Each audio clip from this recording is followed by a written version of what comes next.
Egunon! Lasaia Donostiako ikasle batzuk zein proiektu bat eta Europa proiektu bat egiten ari dira, eta guri laguntza eskatu digute proiektu hau aurkezteko. Berriak ingurumenari buruz doaz.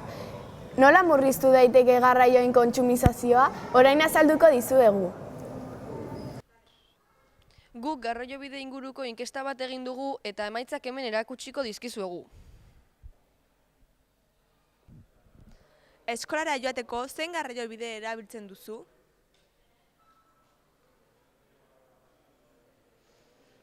Oporretara joateko zein garraiobide erabiltzen duzu?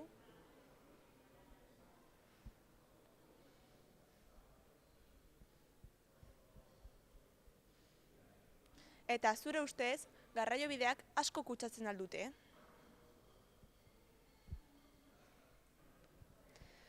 Oinez ez duzu ezer kutsatzen, eta doan da.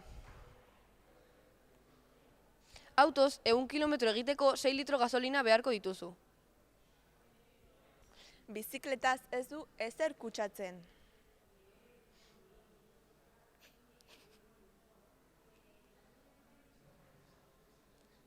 Autobusez, kotxez baino 38 aldiz gutxiago kutsatzen du pertsonako.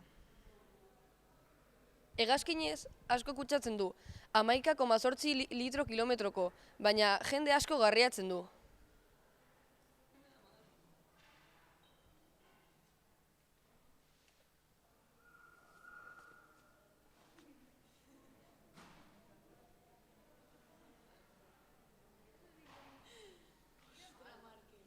Autobuserako abantaila batzuk orain aurkeztuko ditugu.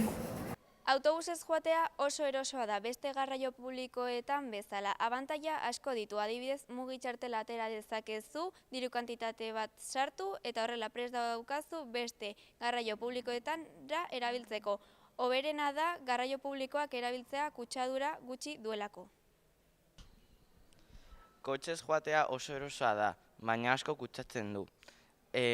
Beste aukera bat da kotxe elektriko batez joatea, gutxiago kutsatzen duzu eta bidai berdina egiten duzu.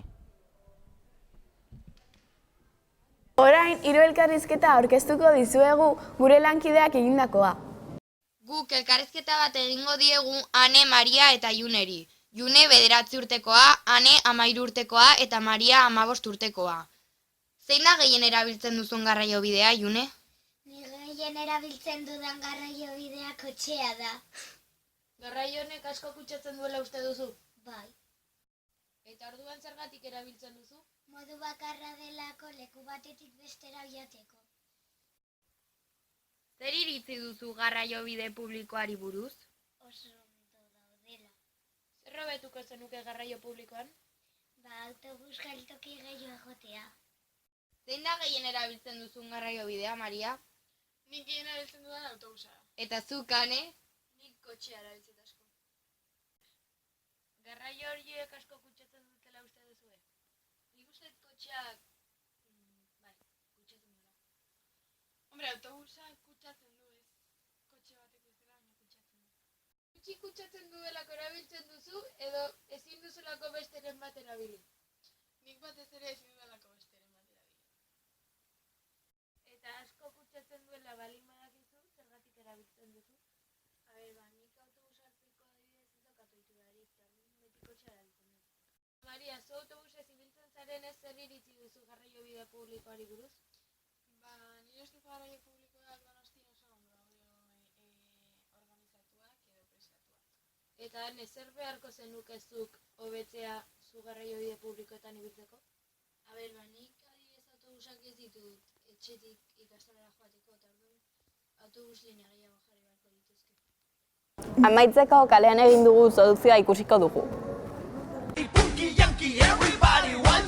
Anima zaitez laguntxo, Espainetan euskara goazen pixka batez mutxo, uda honetan bai, pixka batez mutxo, anima zaitez laguntxo, Espainetan euskara goazen pixka batez mutxo, uda honetan bai, pixka batez mutxo. Urbildu zaitez mutil, pixkanaka hasiko gara, ta gero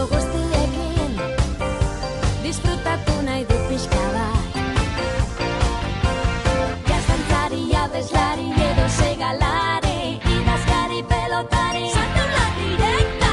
Sukaldari, gidoilari eta rastafari. Burger saltzailearekin. Espero dugu informazio hau baliagarria izatea zuentzat. Eskerrik asko ikusteagatik.